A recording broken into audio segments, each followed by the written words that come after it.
Hello again, it's Lock Noob, and in front of us is a really cool little vintage lock. This is a Regent 5 guard, and I picked it up on eBay for next to nothing. I don't think this video is going to be particularly long, and you'll see why in a second. Well, I'll show you the key and you might understand why. This is a warded lock. The key looks pretty impressive, doesn't it? It looks like maybe it operates levers inside, and well, I suppose you could argue that it does as a sprung locking mechanism, which you could describe as a lever, which you need to retract using the key, but it's not really like a lever lock. There aren't any levers with gates in that a bolt needs to retract into and that kind of thing. So warded locks, what are they? Well, I'll link to a video all about them, so you can find out about warded locks and actually how they work. But essentially what is inside this padlock is a load of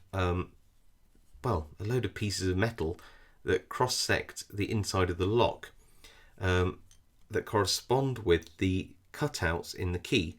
So if you don't have the key which matches where those pieces of metal are spaced, then it won't turn.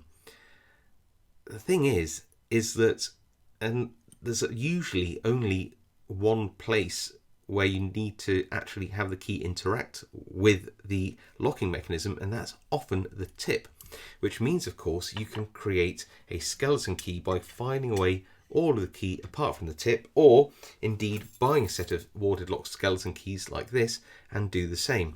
You can imagine that this is what this key would look like if you just filed off all of the parts of the key that would have to pass the warding, just leaving the bit at the end, which is the tip of the key, which is the bit which interacts with the locking mechanism itself.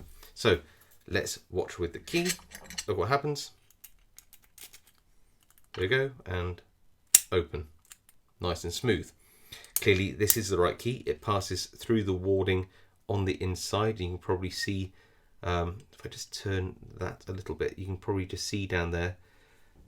Can you see that there's these pieces of metal that jut out all the way down the lock, and they correspond to these cutouts in the key.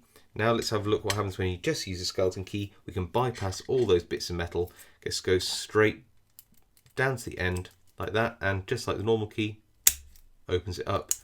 So yeah, it's a really cool one to have in the collection because it's clearly a vintage warded lock, and I just don't have any in my collection apart from this one. Now I have more modern cheap Chinese ones, but whilst I really like this lock, it's clearly not a high security one. Still fun to explore though, and I hope you enjoyed exploring it with me. I'll see you all next time.